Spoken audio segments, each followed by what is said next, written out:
Hey everyone, welcome back to Something Genuine. I'm your host, Tweak, and I just want to thank you all again for joining me in season 2 of this series and for all the encouragement you've shown in our initial conversation, and I'm sure that you'll show in this one as well. If you are new here, Something Genuine is about slowing things down. We talk with people connected to anime, fandom, and online culture, but not just about the work they do, although we do get into that. We want to talk about the human stories underneath it all, and really with the goal of moving past labels, personas, all that internet chatter, and remember that there are real people behind every role, every career, every personality you see. And today's guest is someone I've really been looking forward to talking to, but really just recently became aware of. He's part of a kind of newer, younger generation of voice actors that are starting to make their mark in anime. But what stood out to me, besides the voice roles, is really learning about his story and how intentional his path to voice acting has been.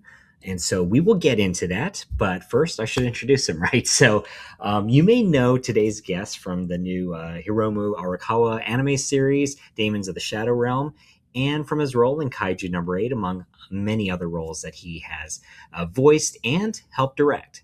So please welcome Ben Stegmair. Hey, Ben, how are you? I'm good, Charles. How are you?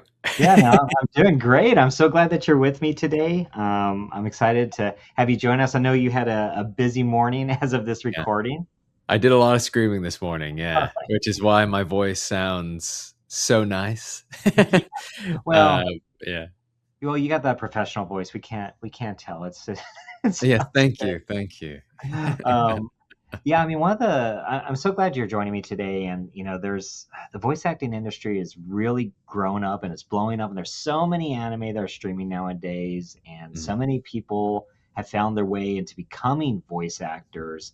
But what really, really interested me in your story is that, and this is not true of all voice actors, of course, but like I think a lot of voice actors kind of find voice acting a little bit later on their acting journey. But from what I read, and I'm going to be referring to this article quite a bit on Voyage Dallas or Voyage Dallas. I'm Oh, not yeah, sure. yeah, yeah, Dallas Voyage. Yeah, there's a lot of good stuff in there. We'll link that for everybody. But I thought it was interesting, and I got told this by someone else too, that you really took the theatrical route like a lot of people do, but you were already focused on voice acting way back then. Is that true?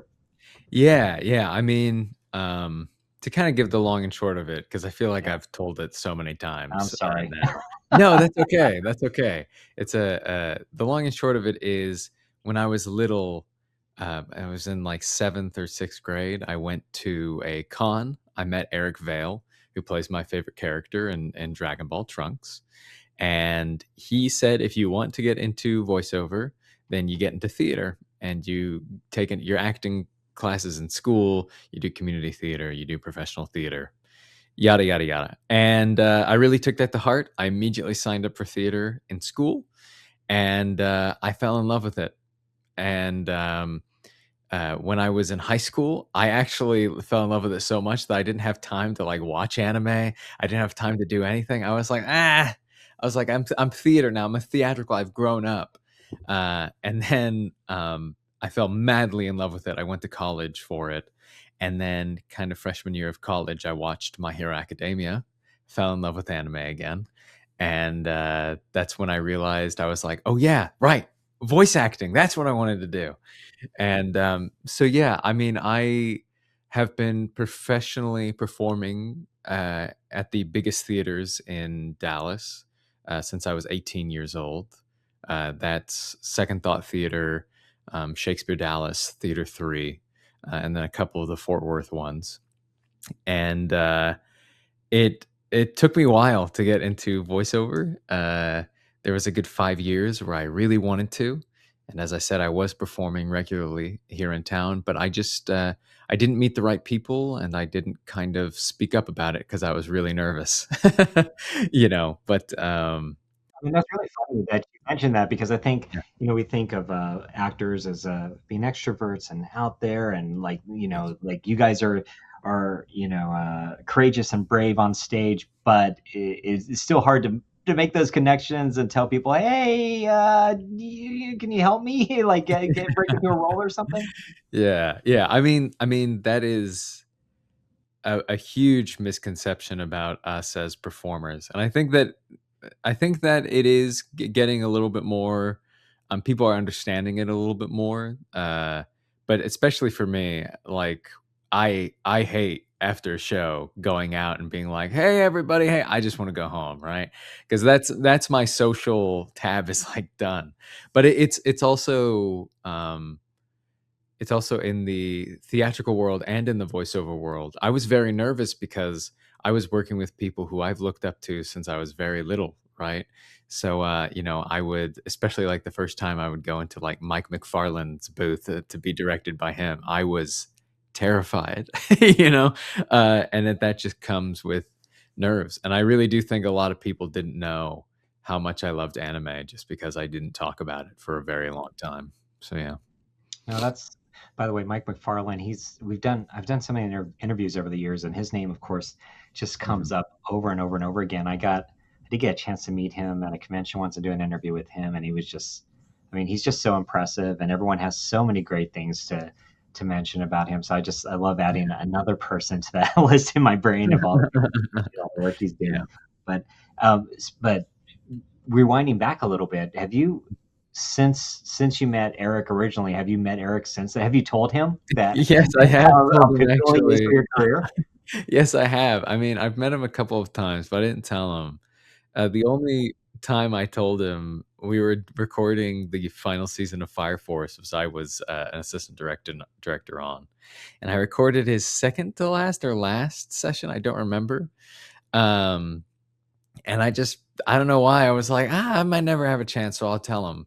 I'll just tell him that, like, Trunks is my favorite character, Sanji is my favorite One Piece character, and, without him, I wouldn't be acting where I am, so I am very, very thankful for him, and he was so sweet, he was like, "Oh, man, thank you." He was like, "Thank you, man." He was like, "Dude, finally somebody followed my advice to do theater." I was like, "Oh." Love it. I was like, "Come on." So, yeah, it was great. Yeah.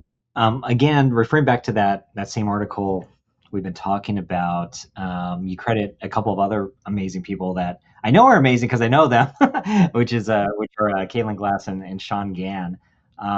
And I just wonder if you could tell us a little bit about how they have helped shape your career as well. Yeah, totally. I mean, I bet you both of them are sick of it by now. But, I wouldn't be anywhere without either of them. Uh, they have both given me, immense opportunities to, follow my dream and achieve goals that I've set for myself for years and years and years. Like, I was getting nowhere, right? Literally nowhere. I got a little bit before I met them. Like, I think I got called in for one Walla session, but it was silent for like a year. And it wasn't until I did a Shakespeare Everywhere performance with them in the bar, or with Shawn Gann in the bar. I met him there, and then I met Caitlin there at the bar when I was a little bit tipsy, and I was like, "Hey, are you Mina Ashita?" You know? It was very, very, very dumb. Oh, But once again, I wouldn't have been brave enough to do that otherwise, right? Uh, but they have been, um, immense mentors to me, to not just teach me how to, take everything that I've learned from a theatrical sense and a film sense and apply it to voiceover, but they've also taught me everything that I feel like everything that I need to know about the industry, how it works, how to best present myself as a human being and as a performer. And I think that usually when it comes down to it, however they feel about something, I feel similarly too.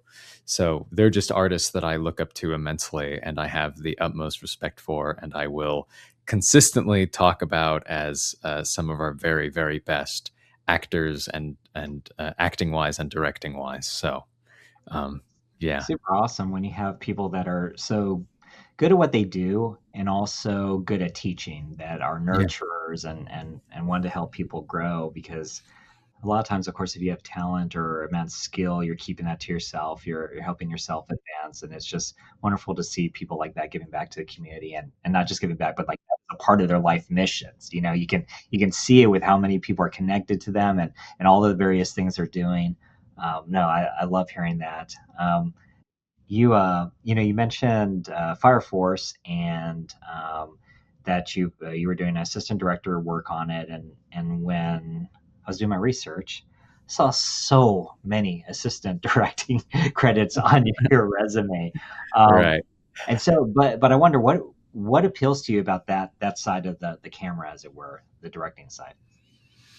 Well, uh, I became an assistant director for quite selfish reasons. Number one, the money. Money is nice. It allows me to do what I do full time, which I am so thankful for. Um, Number two, also saw it as an opportunity to get better as a voice actor. Working with some of the best people day in and day out, and learning from them and understanding what makes them tick and why they are so good and seeing them do it. You can only go so far by watching them in the show that they're in and just being like, that's good, but I don't know why. Whenever you sit there and watch them and watch their technique and how they do it. And it's not just the veterans, it's also the newer actors who are like, whenever I set my ego aside, right, and I see people who are younger than me and realize that they are coming in with new ideas and uh, new intentions for specific reads or uh, something like that, they teach me as well. So like I steal from everybody, and it makes me a better actor. So I did that, particularly for selfish reasons, but also because I just love anime and manga, and I want. Um, there was Vinland Saga. When I read that, I realized that I want to be a part of this. I want this to be a part of my whole world, right? Manga and anime. So I love to just be in it at all times. And I think Crunchyroll has kind of caught on to that because they're like, "Oh, Ben!" Like every time a producer texts me, they're like, "Oh, do you want to also work on this show or help out on this show?" And I'm like, "Yeah, yeah, I read the manga like 3 years ago or something. Yeah, I know the story." So they're like, "Oh." So there's like I work on an absurd amount of shows each season. It's like I've only been assistant directing for a year, and as you could see, like the list is It's it's kind of insane. It's like a whole career's worth. big. I thought But it it's was inaccurate. yeah. I was just, this can't No, be it's fun, but I mean, a lot. I'm not the like. There is no head director or head AD at Crunchyroll for specific shows. It just we are all helping each other out. We're all an ecosystem. However, some uh, uh, some are more. I don't want to say versatile, but like some understand the like genres of anime a little bit more. And since I've watched and read so much, they're just like, "Oh, Ben could do a boom," and then I watch the episode and I'm like, "Boom! I know what this show's about. Here we go," And so yeah, I think this season I've worked on like 14 different shows that aren't even on that aren't even on that. Yeah, it's fun. It's great. I love it. I actually want to talk about that busyness in a minute, but I want to dip back to a couple of things that you mentioned. First, Vinland Saga, like what specifically about that series, because it's an important series for me. Just there's so much depth and incredible themes in it. But I wonder what spoke to you specifically about that manga or anime. Yeah, I mean, I have always been. I think what changed my perception of how I view media is Avatar: The Last Airbender. And as a kid, as a kid and as an adult, I love the arc that Aang goes through about becoming a mature person doesn't mean you have to hurt people or doesn't mean that you have to give up what made you innocent as a kid, right? That's not what maturity is about, right? And I just love stories that are all about finding a peaceful option in a chaotic world. And I think that what Vinland Saga does so well is it does this wonderful thing where it gives the main character um, a false goal at first, right? Because Thorfinn thinks at the beginning, my goal is to kill Askeladd, it's to avenge my father. But then whenever that all comes crumbling down and the episode, the end of the prologue happens, or the chapter, the end of the prologue happens, that's when the real story begins. Mhm. And I remember watching the first season and being like, this is amazing. I have to read the manga, and I did. And the farm arc is one of the most wonderful arcs in all of the medium of storytelling. Like genuinely, it is. I don't think there is a better main character ever than Thorfinn, other than Yuru from Daemons of the Shadow Realm, of course. Yeah, Of course. But I really don't think there is anything else. And then I specifically remember the one panel that really got me. And it's when Einar first shows up to the farm, and it's this page spread of just the most beautiful art that should be hung in the Louvre, mm. that should be in a museum, but it's just on this page that I'm reading, and I then realize that this is what I want to do for all of eternity. Not just direct, not just act, but also write and draw comics and uh, uh, talk about this stuff regularly. So yeah. I love that. I mean, for those of you out there who haven't read or watched Vinland Saga, oh my gosh, like it'll change your life when in so many ways, with creativity and the themes in there, the characterization. Yeah, the when I watched the first season, and I haven't read the manga yet. I watched the first season. I watched maybe 6 or 7 episodes. And I was like, this quality is so good, but I don't know if this is a series for me. But so I left it, and then I was like, I need to come back, and I hung on long enough to see the end of the first season and get blown away, and then anticipate the second season and get blown even further away over and over and over again. It's a remarkable series. You mentioned that we're looking behind you. You've got an even bigger collection than what you're showing. But do you mind like maybe just turning around and telling us some of the things that are behind you right now? Yeah, no, totally I can. I mean, Vinland Saga is right there. It is. Right? Vinland Saga's right. That's all Vinland Saga. I have the Japanese editions, the big editions that we have, and then the ginormous editions over there. This is all in the center is the sign-ins, right? So that's Vagabond right there. That's Berserk. Down You got the here big three. is That whole shelf for the big three. yeah, the big three. Three of my favorites. Down here is Jujutsu Chainsaw Man. Way down here are my Shonen Jump magazines that I imported from Japan. If a series ends or begins, I try to get something, or if it's something nice. Like I was in Japan in October last year, and Horikoshi did a kind of special illustration for Kagurabachi, and so I got that. I got that edition. It's great. This is all One Piece. One Piece right here. Fire Force, Dragon Ball, Full Metal Alchemist, Haikyuu, Gintama, Black Clover, Attack on Titan up there, Ping Pong up there, Tokyo Revengers over there, and then over here is kind of like my new age manga. That's Kaiju number 8, Daemons of the Shadow Realm, Kagurabachi, Dan Dan, Hell's Paradise, Gachiakuta, Kingdoms of Ruin, Blue Lock, Demon Slayer, Spy Family, and then up there is like all my shoujo. So yeah. Oh my oh, yeah, shoujo too. Very nice. Yeah. Very nice. Yeah. Very I would jealous. move my camera, but I would be afraid to not Yeah, we'll be able to center it everything. again. Uh, I'd be like, oh. we mentioned Daemons of the Shadow Realm a couple of times already, and that's the big series that you're to lead in right now. That's airing.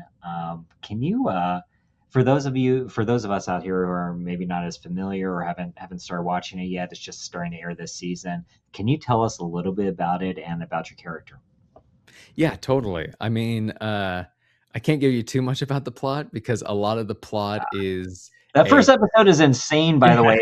First 2 episodes, first 3 maybe. If you if you want to, yeah, I just encourage everyone to just go check it out because you're gonna get blown away. The old school vibes are there, the new school vibes, and it's just gonna be like, what did I just watch? So yeah, we don't yeah. want to give too much, but so this will be this will be maybe a challenge for you. Yeah. Well, I can say that like the first episode has a big plot twist, which is why I don't want to explain too much of it. But basically, the whole idea behind it is that there are these things called daemons in the world that are controlled by specific users. They come in pairs, and the whole series revolves around pairs and the rule of twos and stuff like that. Yuru is a young hunter from the mountains. And in the first episode, something big happens which changes his life view. And throughout the series, he's basically trying to reconnect with his lost sister and his mother and father. So that's kind of the big thing that is going about that. It's also, for those of you who don't know, is made by Hiromu Arakawa, who did the manga, who was the mangaka for Full Metal Alchemist. And they take the wonderful storytelling that they did in the early 2000s on Full Metal and have taken some ideas from some of the new age manga and have just kind of smashed it together to make this wonderful piece of media. So yeah. Yeah, and it's gonna be, if you're a fan of Full Metal Alchemist, it'll feel really familiar in, I mean, the art of course, but also like the characters, the how immediately you fall in love with the characters in Full Metal Alchemist, how much I guess the range of emotion you see within characters. Like no character in Full Metal Alchemist is exactly who they seem to be. And then they have a wide range of emotions. I'm thinking about Roy Mustang, someone like that. Yeah. The famous scene where he burns everyone up, but he's this kind of Yeah. goofy guy a lot of the time. I mean yeah. And that went into my acting, right? A whole slew of like I went going into this, I knew Arakawa made characters, right? Characters who have switches and have so much depth and opinions about things and have their own goals and dreams and desires. And so, like what you just said with Roy, in one episode he can be a silly little boss, and then in the next episode he can be this, I'm gonna kill you. Mhm. He can turn that switch. So a whole part of Yudu was understanding that there are three major parts to him. There's the young and innocent Yudu, who Mhm. has no idea what is happening in this world, and he kind of talks like, "Oh my god," whenever he's a bit afraid or doesn't understand what's going on. There's the sweet and innocent and chill Yudu, who is just like, "Yeah, this is my life. Hey, Danji, how's it going?" Just kind of chilling. And then there's the hunter Yudu, the protector, who Mhm. is like, who's says things like, "You do not need to worry, Asa." Like I get a little bit deeper and stuff like that. So I love jumping into those three, and Shawn and I have understood that, and Shawn goes, "Okay, turn on the hunter. Like this is Hunter Mhm. Yudu," and I'm like, "Yeah, I get it." And So Shawn Gann is directing this one. He's the ADR for this. So yeah, no, it's a really fun series. The Daemons, that as you explained, those this kind of double two characters that I don't want to explain it. They're kind of familiars almost with the other characters. There's so yeah, much fun. There's so much creativity there. yeah, So much range again, right? Even within one Daemon, which you would think maybe they don't have a lot of personality, but there's so much personality, and that's yeah, oh part of the yeah, reveals too, right? It's a cool series. yeah. It's lovely. Um, so you've got that going on. I guess maybe the first really super big role that people might know you for is Furuhashi in Kaiju number 8. Yeah. You're directing, helping direct 8 million series, as we talked about. There's social media. There's the need to continue to grow in your field. There's appearances and things of that. How do you balance all that? Because it just sounds like an insane workload for you. It is, it's a lot. I mean, a lot of acting is just kind of flying by the seat of your pants and keeping like a small little note thing on your phone that's like, "Hey, don't forget about this." But that's not even that's only a good portion of like of what I'm doing. There's also YouTube projects that I'm setting up. I'm trying to set up like 2 YouTube channels right now. There's other film projects that I'm filming with my buddies Brian Vegan, who is also a voice actor in the space. And so and that's also like, that's not counting plays that I do. And because right now I'm gearing up to direct a Midsummer Night's Dream as Oh, well.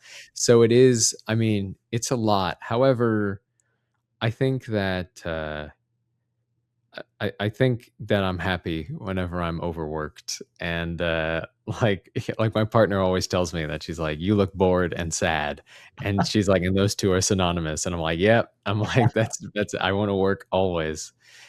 So no, I feel great whenever I'm overworked. I, Yeah. I definitely understand that. This I want to is the I saw a Midsummer Night's Dream production in Dallas 5-ish years ago, with a lot of people in the voice acting industry. I wonder if it's the same group Where or did you something. see it? Did you see it at Shakespeare Dallas, or did you see it at a Marissa bar? Duran was in it.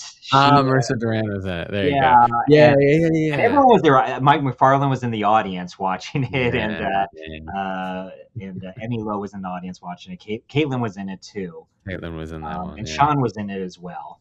Well, So Caitlin's gonna be in this one too, so, she needs to slow yeah, down. yeah, Anyway, it's gonna be I know. Well, don't say that because I need her to be in it, but yeah. Well, after the production. after, of course, Oh yeah. gosh, that's so much fun. You also mentioned here just now, but also earlier in our conversation about creating stories, right? So, are you trying to create like a manga, anime, something like that? What is it that you're exactly planning and doing right now? Yeah, I mean, as of right now, it's taking a little bit of a back step. I'm trying to get the YouTube stuff on its feet and going.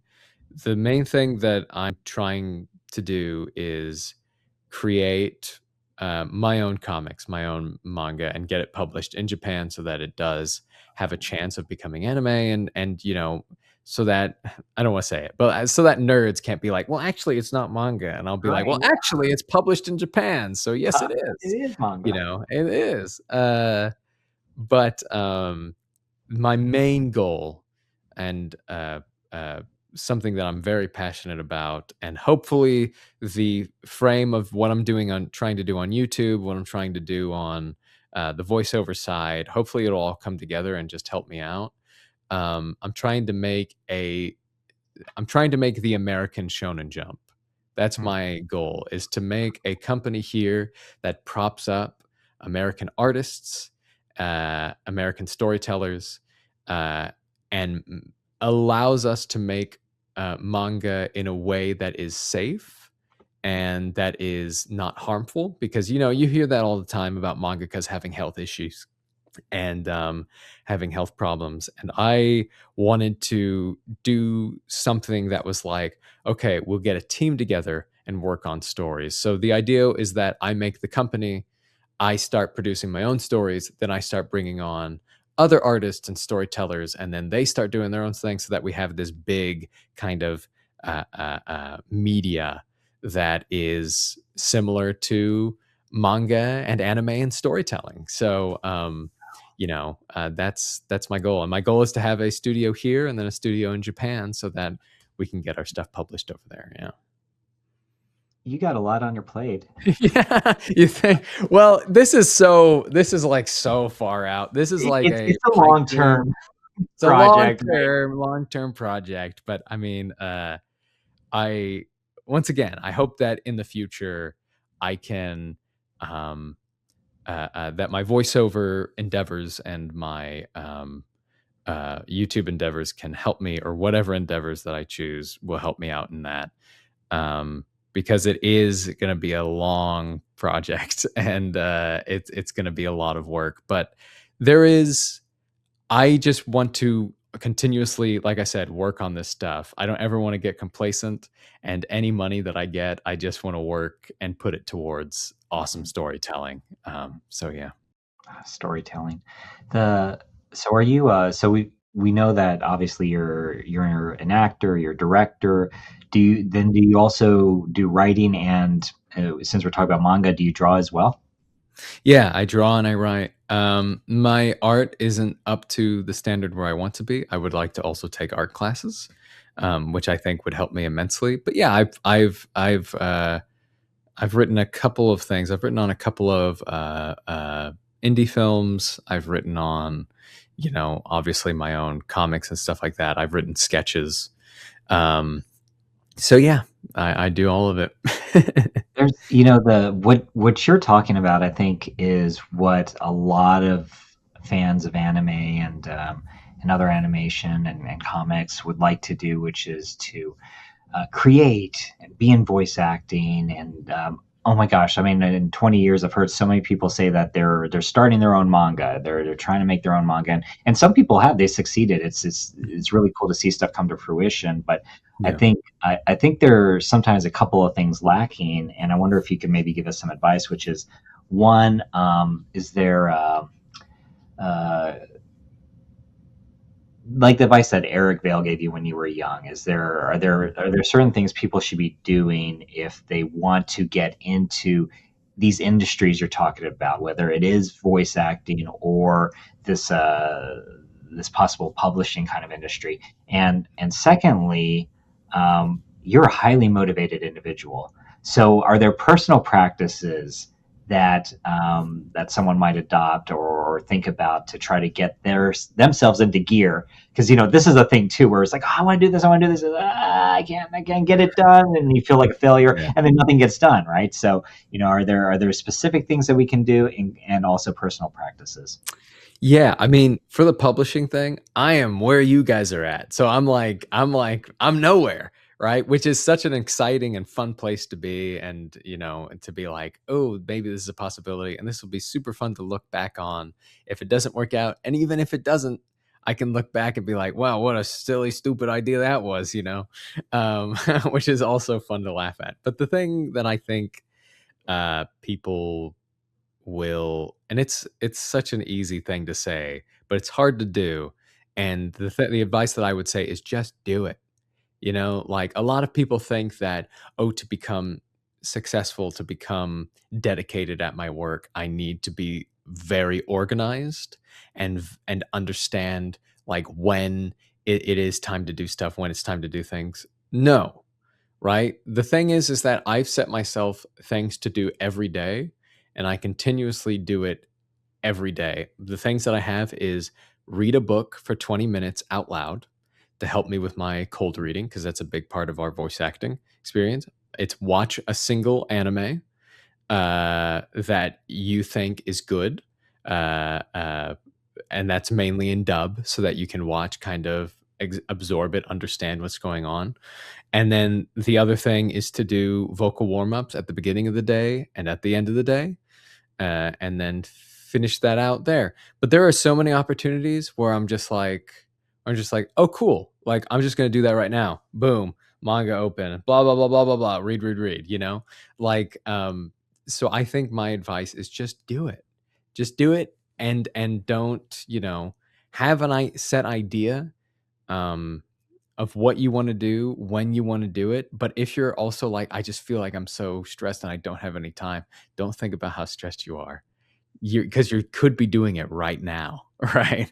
And I think that works. I mean, it's funny because as I was performing for these big theaters in town, I was also doing fan dubs for like online stuff, for online, that I hope nobody ever sees ever, right? Please don't find them. Like, don't. They are Now probably everyone go look up Ben everybody Stegmair find. fan dubs and see what you can dig up out there, right? No, but it was just because I was just doing it, right? And it was just kind of like, because if you do it every day and it just kind of becomes second nature, whenever the time comes, whenever it is time to really do it, your body will just be accustomed to it.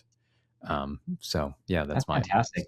And I'm glad you mentioned fan dubs because there's so much stuff going on right now that's not on Crunchyroll. It's, there's just so many opportunities out there. People are creating their own projects, right? So if you want to get on that side, just get to it, right? Do some writing, form a team, develop something, then go see if you can raise some money or get somehow be able to hire some actors to join in with you. And then the acting side, right? Look for all that stuff. It's, to me, it's amazing how, like, established actors like yourself, for instance, I sometimes see them still getting roles in these things that are not Crunchyroll productions, right? Like, oh wow, they're advertising themselves to like what look like really well skilled, well made independent productions.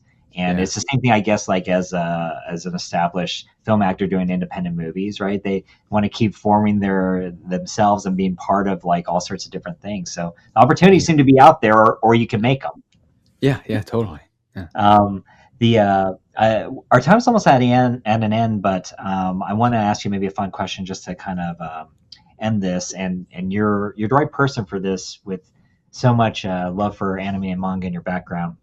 Mhm. Um, we'll do a Mount Rushmore question. So if you were to make a Sure. Rushmore of your four favorite, let's go manga. The Manga. four manga that you have to put on Rushmore. You can't add a fifth. It's got to be the four on there. Um, Okay. Pick those four. Pick those 4. Okay. Um, well, here's the thing, is what I will say. It changes almost every week, right? There are some times where I'm like, oh, maybe this is the GOAT. Well, Yeah. actually, maybe this isn't even in my top 10. You know, Vinland Saga is up there, right? Vinland Saga is up there. So we see a Um, picture of Thorfinn. Okay, I got it. yeah, Thorfinn's up there. Thorfinn's up there. Mhm. Uh, I think just because I love the anime so much. I love the manga too, but the anime is on a different level. Mob Psycho kind of Oh, also changed my life. oh Um, man, it's so I, good. Yes. yeah, it is brilliant. I love me some Mob Psycho. I have trained my algorithm on Instagram to just give me Daemons of the Shadow Realm and Mob Psycho posts, and that's it. And I I should do that love it. too.